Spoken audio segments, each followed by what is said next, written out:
Ya vimos en la primera parte todas las ecuaciones que nos permiten acercarnos al estudio del equilibrio. Vamos a ver en este caso cómo se resuelven algunas situaciones concretas de cálculos de molaridades, moles o presiones en el equilibrio, y también vamos a ver cómo varía en esta segunda parte la constante de equilibrio al variar la temperatura de trabajo. Vamos a aplicar lo visto en la primera parte a los cálculos de equilibrios. Vamos a hacer un breve repaso de algunas de las fórmulas y ecuaciones con las que contamos para aplicar entonces a las situaciones que siguen. En general tenemos, ya lo hemos usado varias veces, el potencial químico expresado en términos de presiones o concentraciones. Tenemos la relación entre delta G y la constante de equilibrio, y delta G estándar y el cociente de reacción. Y por último tenemos la ecuación de Gibbs-Helmholtz respecto de la derivada de delta G con la temperatura. Bien, veamos un caso sencillo como es la disociación del tetróxido de nitrógeno. Sabemos que podemos escribir las dos constantes de equilibrio de esta manera, Kp y Kc. En este caso, la reacción no es equimolar, de modo tal que Kp no será igual a Kc, y deberíamos recordar la ecuación que vimos en la diapositiva anterior respecto de cómo vincularlas. Sigamos entonces con el ejemplo propuesto y vamos a analizar el equilibrio a partir del coeficiente de disociación. ¿Qué quiere decir esto?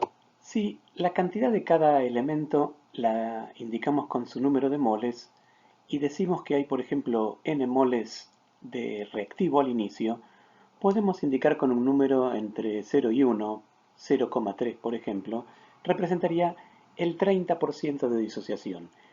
Vean cómo se ve esto en la ecuación. El número de moles de tetróxido sería, si tomamos 30%, 1 menos alfa, o sea, 0,7 por los moles presentes. Eso nos da justamente un 70%, y con un cálculo similar y la estequiometría de la reacción, vemos que hay 2 alfa, 2 en este caso por 0,3, por n de moles de dióxido. El número total de moles, entonces, de la reacción lo podemos indicar como el de tetróxido más el de dióxido. La suma de los dos nos da directamente 1 más alfa por n. Vean que como la reacción no es equimolar, la cantidad de moles no es igual a la cantidad inicial colocada, justamente porque por cada uno se producen dos. A partir de estas cantidades podemos escribir entonces las fracciones molares de cada uno, ya sea para escribir después la constante de concentraciones o la de presiones.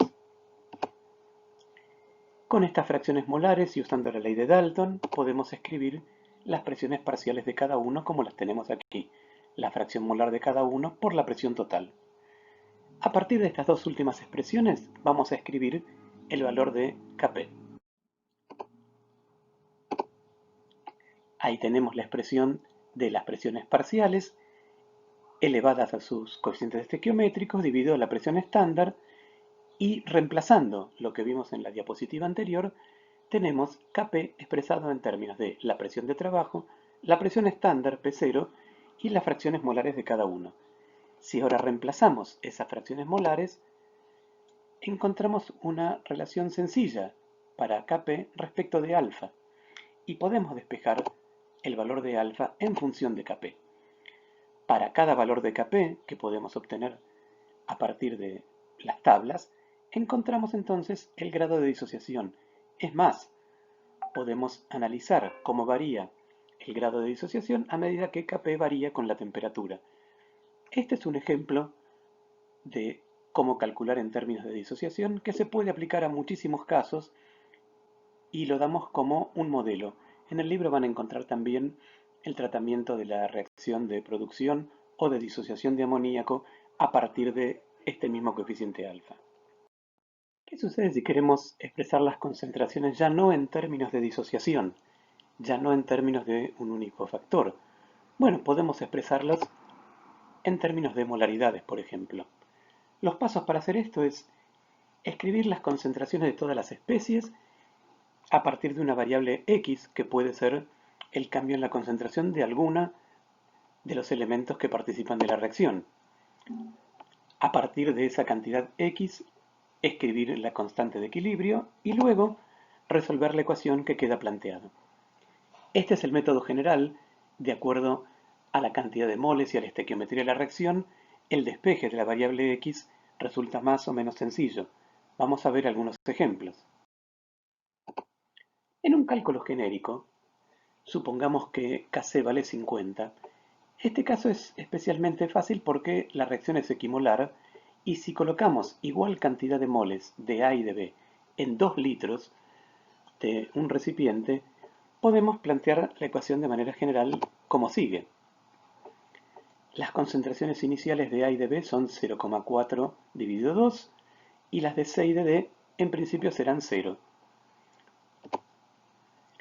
Si X es la cantidad de moles que ha reaccionado de A y de B, entonces podemos escribir que las cantidades que hay en un cierto momento de la reacción de A y de B son 0,2 menos X y 0,2 menos X, y como por cada X moles se forman X de C y X de D, entonces la ecuación queda así, y ahora podemos escribir la constante de equilibrio, que no tiene potencias porque todos los coeficientes son 1, de esta manera.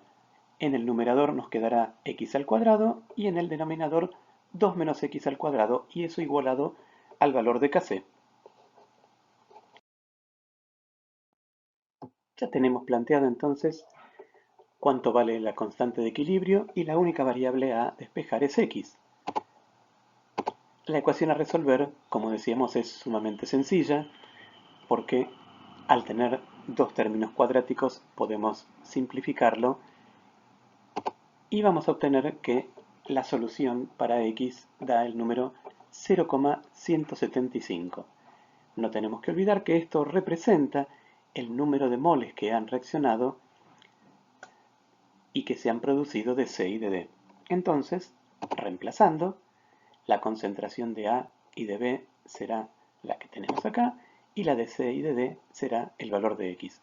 Hemos resuelto, usando la constante de equilibrio, la cantidad de A, B, C y D en el equilibrio. Si nos dijeran quiénes son A, B, C y D, podríamos averiguar el valor de Kc o de Kp a partir de tablas y el procedimiento sería este mismo. Vean que fue especialmente sencillo porque la reacción era equimolar, los coeficientes eran 1 y las cantidades iniciales de cada uno eran iguales. Si esto no fuera así, la cuenta puede complicarse un poco más. Veamos ahora otra situación para calcular equilibrio, donde ya la ecuación se presenta levemente más complicada que la anterior. Tenemos una reacción de combinación de metano con agua, todo en estado gaseoso. Tenemos Kc y queremos averiguar las presiones en el equilibrio conociendo las presiones que nos dice que son de 15 atmósferas al inicio. Planteemos entonces la ecuación. Planteemos entonces en términos de presiones parciales el equilibrio. X va a denotar la presión parcial de metano, de agua, y como la estequiometría lo requiere, tendremos X de monóxido y X de hidrógeno. Tenemos el valor de Kc, entonces tenemos que recurrir a Kp para poder resolver esto porque la ecuación no es equimolar. Tenemos la forma, reemplazamos el valor de 18 para obtener entonces el valor de Kp correspondiente, que resulta bastante distinto. Con este valor vamos a plantear entonces la ecuación de equilibrio en términos de presiones, o sea, en términos de la cantidad de X introducida, y ver cómo podemos resolverla. Escribiendo Kp, con el valor ya encontrado, tenemos lo que prescribe la ecuación: presiones a sus coeficientes estequiométricos, y reemplazamos entonces por la cantidad de X. La ecuación a resolver está ahí planteada. Y en este caso también es relativamente sencilla de resolver porque la potencia del numerador es 4, la del denominador es 2. Se puede tomar una raíz cuadrada y esto transforma la ecuación en una cuadrática que de resolver se da prácticamente un valor de 13 atmósferas. De esa manera volvemos a las expresiones iniciales y podemos encontrar la presión de cada componente en el equilibrio, con lo cual el problema está resuelto. En general, los problemas que nos vamos a plantear no van a pasar de ecuaciones de tipo cuadrática, pero habrá que resolverla de manera completa. Vamos a practicar en la guía de ejercicios para que esto después no traiga inconvenientes de cálculo. Les proponemos entonces una situación para resolver a partir de esta ecuación química con los datos que nos da el problema y el valor de la constante de equilibrio para esta temperatura, averiguar entonces las fracciones de cada uno de los componentes en el equilibrio. Se los dejo para ustedes, piénsenlo, en general está en la bibliografía y si no, lo consultamos a través de los foros o las consultas. Como último punto, vamos entonces a analizar ya no cómo calcular concentraciones en el equilibrio, sino cómo varía la condición de equilibrio al variar la temperatura.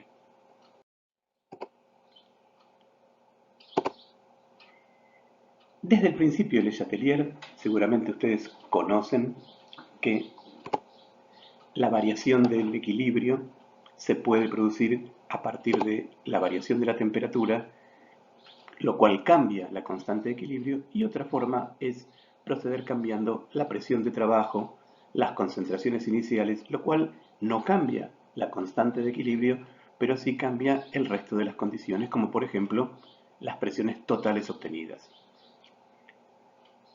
Sin embargo, el principio de Le Chatelier solamente nos permite indicar la dirección del cambio y no nos permite calcular cuál es el cambio. Si conocemos la constante de equilibrio de una temperatura o los resultados en términos de presiones o moles a una temperatura, queremos saber cuánto vamos a obtener a otra temperatura, no si vamos a obtener solamente más o menos. Queremos un detalle cuantitativo y no cualitativo del proceso.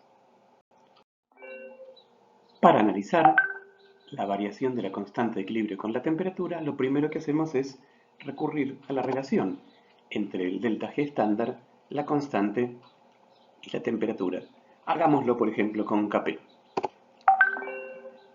Estos dos resultados, el de la derecha que nos dice cómo calcular delta G, el de la izquierda que nos dice cómo relacionar con la constante.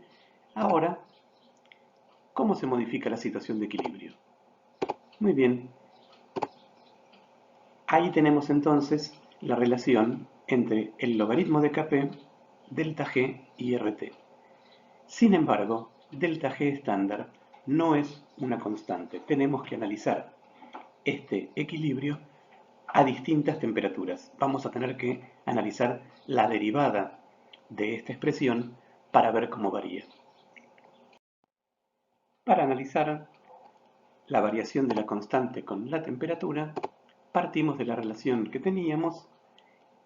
Insisto, tenemos que analizar la variación de todos estos términos con la temperatura. No podemos simplemente despejar delta G de ahí, porque ese es el delta G estándar.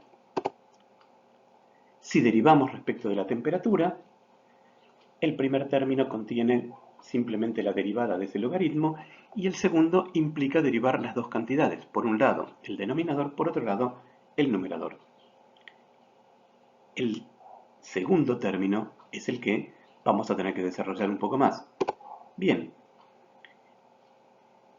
aprovechando la relación entre delta G, la entropía y el volumen, conocida por ustedes porque la vimos a partir de las derivadas parciales de la función de Gibbs, podemos obtener este resultado. Tenemos entonces una relación entre la derivada de la constante de equilibrio respecto de la temperatura y una expresión que, si la miramos con cuidado, van a ver que contiene T por delta S, y eso no es ni más ni menos que la variación de entalpía de la reacción. Reuniendo los términos, encontramos ahora sí una relación entre el logaritmo de Kp, delta H estándar y T cuadrado. Esto no termina con el problema porque solamente nos dice cómo varía la constante con la temperatura. Pero como en general la entalpía se puede considerar prácticamente constante en un rango grande de procesos, esta ecuación resulta más fácil de trabajar que la inicial, que contiene delta G, que sí varía mucho más fuertemente con la temperatura. A partir de esta última expresión en azul, conocida como la ecuación de Van Hoff, vamos a poder obtener en rangos de temperatura sencillos las variaciones de la constante directamente respecto a la temperatura. Continuando entonces, desde la ecuación de Van Hoff tenemos esta relación entre el logaritmo de Kp, delta H y la temperatura. Si pasamos la temperatura al otro lado y procedemos a integrar la ecuación, simplemente por ahora nos queda una identidad integral. Pero recuerden que habíamos supuesto que delta H estándar en el rango de temperaturas que vamos a trabajar podía ser constante, y entonces podemos integrar esa ecuación para el logaritmo de Kp entre el valor de la constante a una primera temperatura y el valor de constante a otra temperatura. Y en el integrando del lado derecho nos queda solamente delta t sobre rt cuadrado. Eso lo integramos dentro del mismo rango de temperaturas y entonces obtenemos esta relación. Otra vez, como ya les dije antes, no es obligatorio que para el parcial conozcan estas deducciones de memoria, pero sí es importante que sepan de dónde vienen y sobre todo cómo se usan. Muy bien, una vez integrada esta relación, que nos da simplemente los logaritmos de un lado y las temperaturas del otro, podemos analizar lo que ustedes seguramente ya han visto en años anteriores, que es la variación de la constante de equilibrio, Kp en este caso, con la temperatura en función del único signo que puede intervenir acá, que es el delta H estándar. Es decir, la constante de equilibrio aumentará o disminuirá según que la reacción sea endotérmica o exotérmica. Una forma en que suelen presentarse estas variaciones de la constante respecto de la temperatura, que tampoco es tan sencillo de ver, es la siguiente. Recordemos la relación entre el logaritmo de Kp y la inversa de la temperatura. Vean que son proporcionales y la constante de proporcionalidad es justamente menos delta H0 sobre R. Si graficáramos entonces el logaritmo de la constante respecto de la inversa de la temperatura, entonces los distintos valores a lo largo de las temperaturas distintas nos darían justamente una recta dependiente menos delta H de la reacción dividido R. Esto es habitual de presentar en los libros, por eso lo comentamos aquí.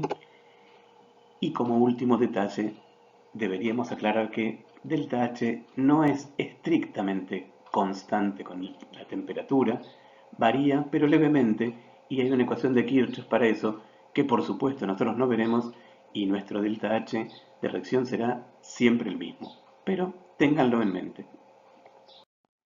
Algunas relaciones que ya conocemos desde el inicio son que, por ejemplo, con el aumento de la temperatura se desplaza la reacción. ¿Hacia dónde se desplaza, por ejemplo, si es endotérmica? Muy bien, si es endotérmica, delta H estándar sobre R es positivo, con lo cual el término de las temperaturas también es positivo, y esto quiere decir entonces que la constante aumenta con la temperatura. Se favorece entonces la producción de productos.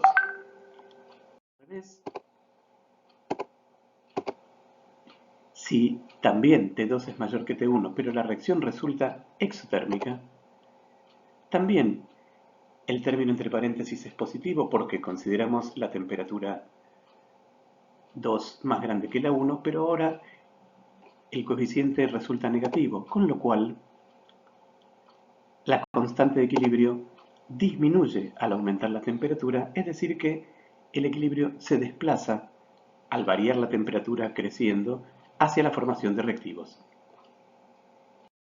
Vamos a analizar un solo ejemplo porque el uso de la ecuación de Van Hoff, si bien resulta muy potente, muy interesante, no tiene grandes secretos. Veamos el caso por ustedes conocido de la formación de amoníaco. Esta ecuación tiene una constante de 5 por 10 a la quinta cuando se realiza a 25 grados a una temperatura estándar. Queremos saber qué sucede con la ecuación, con la constante, cuando llevamos la temperatura de trabajo a 200 grados centígrados. Entonces, lo primero que hacemos es plantear la ecuación, plantear el delta H, sabemos que la reacción es exotérmica, y entonces vamos a aplicar la ecuación de Van Hoff para determinar la nueva constante. ¿Para dónde creen ustedes que se desplazará el equilibrio al subir la temperatura? ¿Hacia reactivos o hacia productos? Piénsenlo, lo vamos a ver en la diapositiva que sigue. Entonces, tenemos la ecuación de Van Hoff, reemplazamos los valores que teníamos y entonces no resta más que hacer las cuentas. La única incógnita es la constante a la temperatura desconocida. Vean entonces, hacemos toda la cuenta que tenemos entre paréntesis, incluyendo el delta H. Hemos omitido las unidades para que no se haga engorrosa la diapositiva, pero recuerden hacerlo cuando hagan sus cálculos. Y entonces obtenemos la nueva constante de equilibrio, que simplemente se obtiene despejando del logaritmo, y este es el valor que resulta. ¿Era lo que ustedes esperaban? ¿Es más grande o más chica? Con este último ejercicio, entonces queda terminado el tema de equilibrio químico y queda terminada nuestra cursada. Este es el último tema que vamos a ver.